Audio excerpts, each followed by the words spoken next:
ikaw ang susi na magsabi.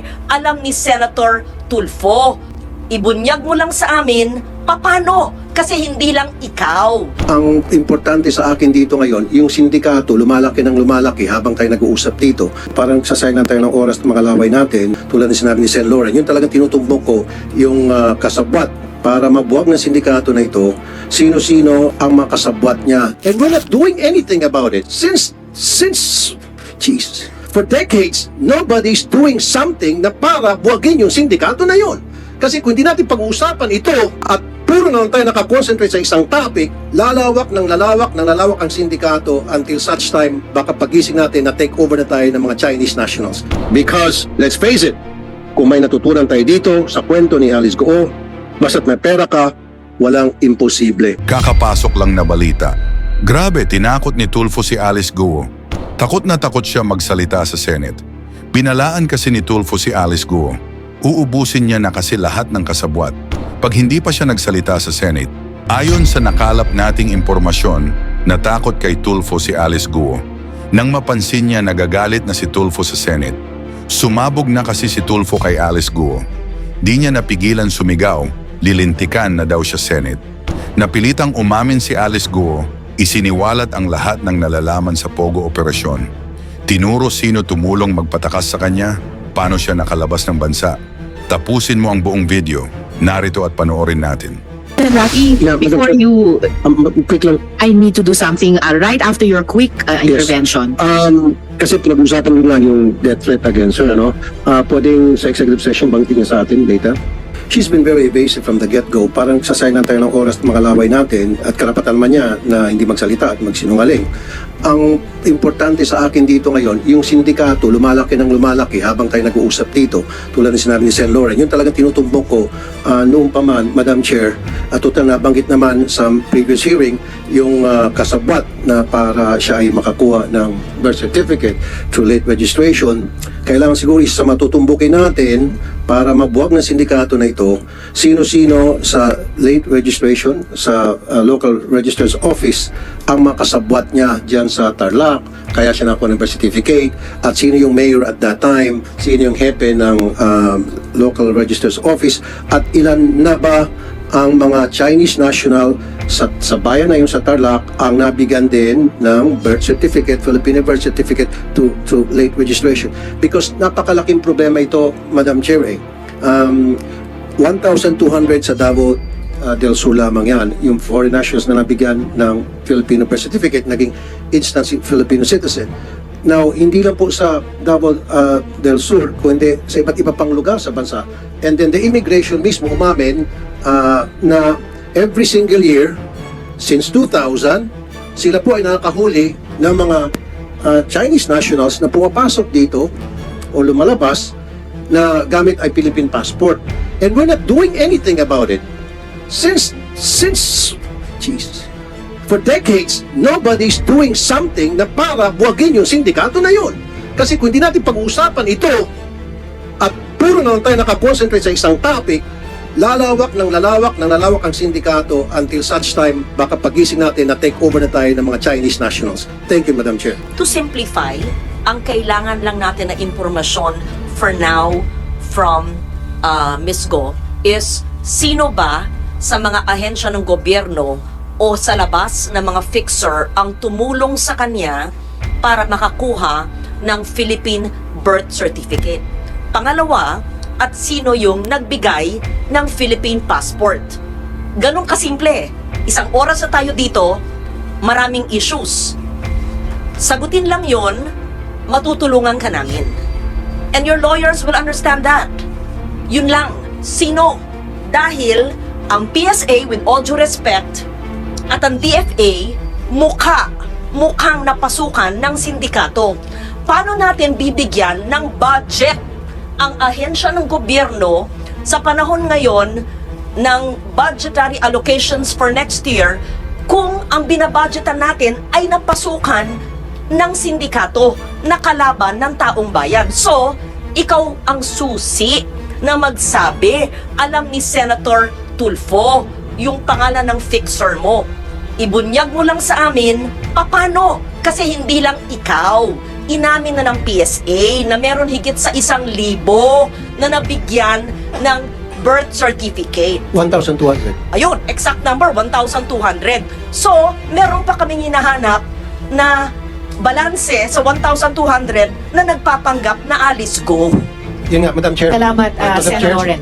Sen. Rafi, before the Chair recognizes. So, for the record ulit, Sen. Loren, na-establish natin in previous hearings na finailan ng late registration of live birth si Alice Go, inisyuhan ng birth certificate, pero dineclare na ng PSA na irregular yung birth certificate na Ba't iyon. na-issuehan pa rin? Kaya pinapa-cancel sa Office of the Kaya nga, Madam Solicitor Chair, General. kung And it was then, declared irregular. if I may just finish, Sen. Rafi, before recognizing Majority Leader and then Sen. Rafi, kaya nakapagkuha ng Philippine passport. I will just recognize at this point now Majority Leader and then Sen. Rafi, and then itutuloy ng Chair yung questioning, and then each in order of arrival beginning with the SP Pro Temp and the Senate Minority Leader Sen. Joel et al. Will have 15 minutes each per round. We can go to a second round pag may oras pa. So Majority Leader. These past weeks, namangha po tayo sa mala-action movie na kwento ni Sheila Goo. She painted for us what was probably the escape route out of the Philippines. But note, that is just probably. Hindi po tayo sigurado.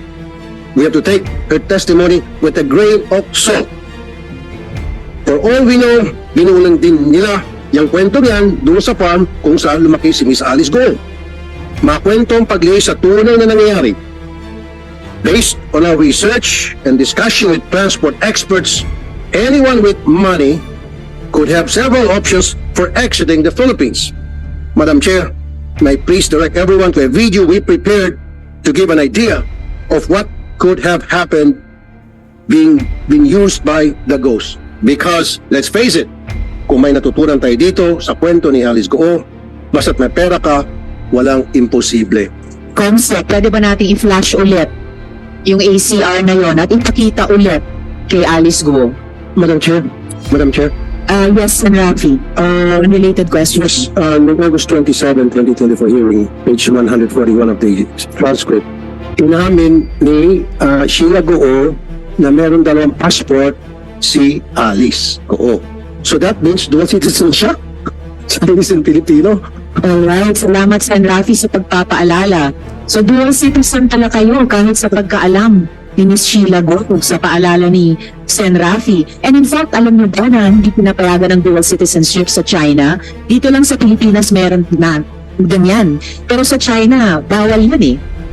And yet, you have both Filipino and Chinese passports sa testimonya ni Sheila Go. Madam Chair, I have only one Filipino passport po. Yes, you have only one Filipino passport, but you have a Chinese passport. Wala po akong Chinese passport po. Okay, Comsec, pwede natin ipakita yung hinihingi naming ACR before we act on we finalize the motion of the chair seconded by Sen. Joel. Okay, so baka pwedeng, yan na ba yung pinakamalaki? Alright, so ito po ang ACR for... Hindi na yan nus-nus na bata, di ba? May consciousness na yung nakalitrato dyan. O yan ang tanong natin kay Alice Go. Alice, naalala mo na in-accomplish mo yung form na yan, na nag-fingerprint ka pa, voluntarily dyan, ninagay mo. Naalala mo o hindi? Sen, wala po ako naalala na ganun na dokumento po ginawa. Okay. Ang incredulous man mo. Pati yung pagman niya dyan, looks like yung pagman niya sa iba pang mga dokumento. That's it, Madam Chair. That all convinces me of the lying. So, I think, tapos na po yung ano nyo eh. Na-declare nyo na siya in contempt eh. Nag-elaborate lang naman ako na, tapos na po, na-declare nyo na po siya. On the lying pa ito, not on the refusal to answer dun sa death threat. So, sorry, Alice, I gave you a chance. You mean to say, pati yung paglalagay ng fingerprint mo ron, hindi mo naalala. So, medyo, ano na po yun, medyo, Blair, so difficult to, masyado nang mahirap paniwalaan na, paano, tulog ka, kinuha ang fingerprints mo, pinilit ka. I mean, it's too much, but hindi na po sanggol yung nandun sa litrato. So, with that, Mr. Chair, it puts to rest your contempt citation of the resource person. Thank you. Madam Chair. Isa lang, Madam Chair, if I may. Salamat kaayo, Mayno. SP Pro Temp, Jigoy, nag-refer Pam-mark ka dyan. Ilang taon ka? Sir, wala pa ako maalala na nag-thumbprint po ako niyan. Pam-mark ba niyan? Hindi mo maalala na nag-pam-mark ka? Ilang taon ka nung nag-pam-mark ka dyan? Siguro, you do not know how old were you? Wala pa ako naalala Sen na may ginawa pa akong thumbmark po sa ganung papel po. May pirma ba yan? May pirma? May forma. Did you sign it? SP Pro Temp. Did you sign it? Wala ka rin maalala na pinirmahan mo? Ha? Wala po. Sa ACR. Pirma mo ba yan? Punta natin ulit yung ACR. Pirma mo?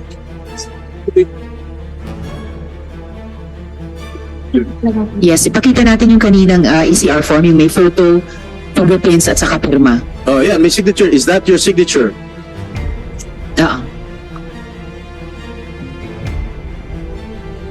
So, ang pinapakita natin, yung fingerprints ni Alice Guo, pero nung kinumpara ng NBI dun sa fingerprints ni Guo Huaping, identical, matched po.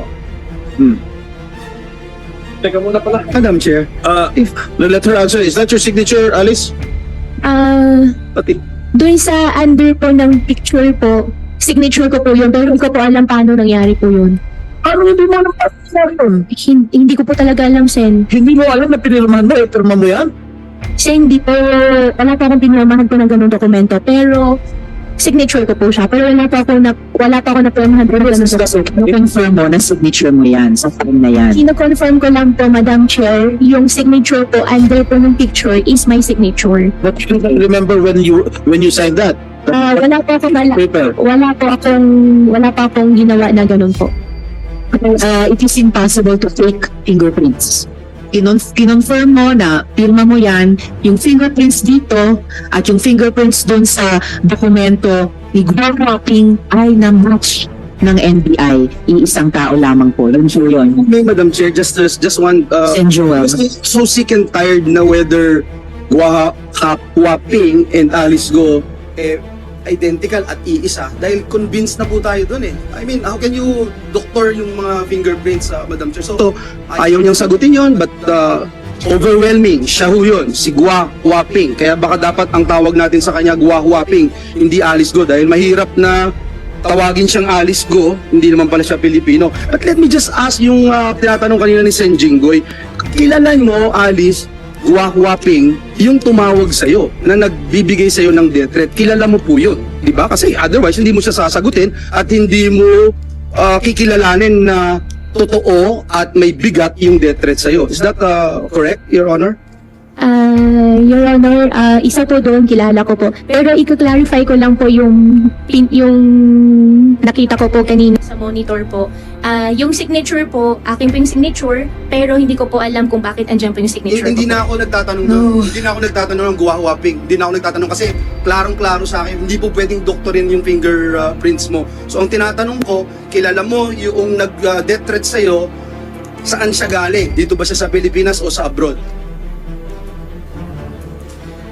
Local po, dito po. Dito sa Pilipinas. So sa Pilipinas nanggagaling yung death threat mo. Kung sa Pilipinas nanggagaling yung death threat mo, nakita ko yung pagtatagpo ninyo ni PNP Chief tsaka ni SILG. Parang fan meet. At parang masyado kang talagang kampante. At nung in-interview ka, ang sabi mo, kasi secured ka, you feel safe. You feel safe. Nakasama mo ang SILG at PNP Chief. Ngayon, ang tanong ko, if you feel safe, nakasama mo ang PNP Chief at saka SILG, bakit ka pa kailangan lumabas ng Pilipinas? Dahil natatakot ka sa death threat mo. Bakit hindi ka na lang lumapit o nag-report sa PNP Chief o kay SILG?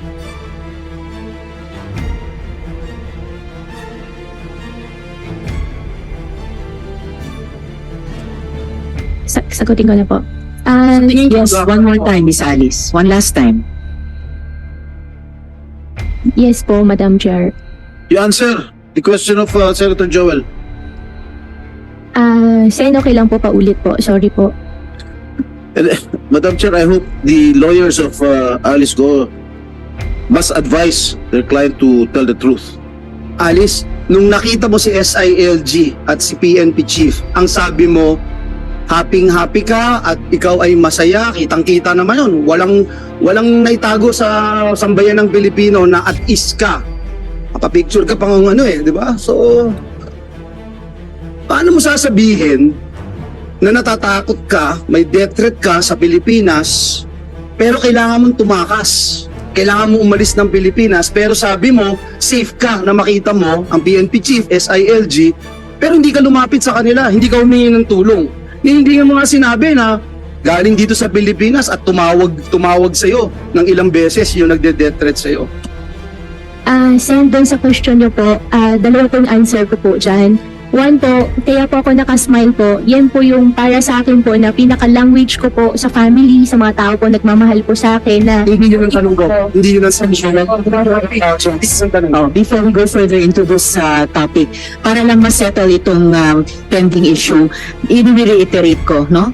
I move to cite Guo Huaping, also known as Alice Guo, in contempt of the Senate for testifying falsely and evasively before this committee. I second the motion, Madam Chair. I second the motion. Salamat, Sen. JV at Sen. Joel. With the motion duly seconded by Senator JV and Sen. Joel, you are hereby cited in contempt. You will remain in the custody of the Senate until the conclusion of this committee's inquiry or until you finally recognize the authority of this body and grant even a semblance of respect for the laws of this country. The committee will coordinate with any court ordering your detention, pero re-respetuhin mo ang Senado. Madam Chair? Maybe Sen. the serious person to answer my question first, Madam Chair. We will have one, Ms. Alice, isang huling sagot sa puntong ito sa tanong ni Sen. Joel, and then isang related na tanong kay Sen. Roy, and then itutuloy ng chair yung mga tanong ko, and the majority leader as well after Sen. Roy. Please answer the question of Sen. Joel, Ms. Alice. Sen. Joel, na putol po kanina, yung first answer po, nasagot ko na po. Yung second answer naman po, I'm not even asking that first answer that you were talking about, that it's a sign to whoever your fan base is. My only question is, why didn't you go straight to PNP Chief and SILG? Why didn't you ask for police help? Because at the end of the day, ganun din pala yung gagawin mo. At sabi mo, dun ka, you feel safe. Pero hindi, tumakas ka, iniwanan mo kami, binastos mo kami, binastos mo yung buong gobyerno, hinalughog ka sa buong Pilipinas. Ay yung mga kapulisan natin, mga NBI, Coast Guards, talagang pinahirapan mo. Pero sasabihin mo ngayon, may death threat ka. At ngayon, kampante ka, na protektado ka. It doesn't make sense kasi, Alice. Guwahuaping. Question, bakit? Sen, ang answer ko pa rin po dyan ay after wala rin po sa mind ko po na pwede ko pong gawin yan at pagkatapos ko po na share na meron pong death threat, I feel relief po nung nakausap ko po sila. Hindi mo Salamat, Sen. Jo. Hindi mo pa rin sinasagot yung tanong. But anyway, hindi ka tumatakas sa Pilipinas dahil sa death threat. Yun ang pinasagot mo sa amin. Tumatakas ka dahil tinatakasan mo yung mga kaso mo. Tinatakasan mo yung mga criminal activities na ginawa mo. Salamat, Sen. Joel. Sen. Roy, one related Madam Chair, question. may this representation inquire as to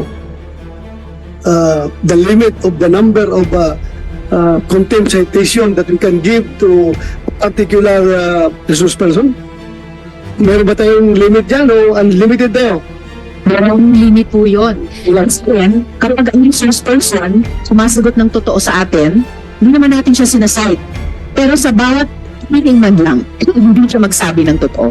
So, right natin now- siyang incite in contempt. Right now, Madam Chair, she's facing 3 contempt citations already. If I'm correct, 3 na? O 2 pa? Yung previous niya, yung mirror mo ngayon lately, at saka Yes. Ang nauna pong citations in contempt natin dahil hindi siya nag-appear, dahil tumakas siya. Na nag-appear siya, sinight, kinailangan na naman natin siyang i-cite in contempt dahil nag-appear man siya, evasive at false ang testimony siya sa atin. Nagsisinungaling siya sa komite. And maybe this third question, Madam Chair, is pang third na niya na contempt citation ito kayo kung ayaw talaga niya mag-cooperate, yung source ng kanyang threat, mahirap yun. I know, yung ating rule dito sa committee is that we can only afford resource person an executive session when the matters being the matters to be discussed are involving national security and public interest. And for this matter, alam natin na very personal interest and personal security concern. But then, bakit ayaw niya mag-cooperate sa atin kung we are here to, Alice, we are here to help you. You are facing people from government. We can help you with that threat. Huwag kang matakot. Sino ba yung tao na yan? Siga pa talaga yan? Hindi yan kaya namin? Magsabi ka. Wala kami sasantuhin dito. Kahit kami, hindi na ako pulis. Pero senador ako ngayon. Hindi ko pa rin sasantuhin yan kung sino yung tao na yan na nagtitrade sa iyo. Sige nga, mag-cooperate ka sa amin kung sino yung source na yan para malaman natin ngayon at matulungan ka namin.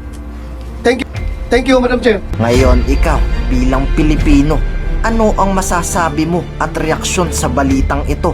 Mag-iwan ka ng komento sa ibaba at atin pong babasahin isa-isa.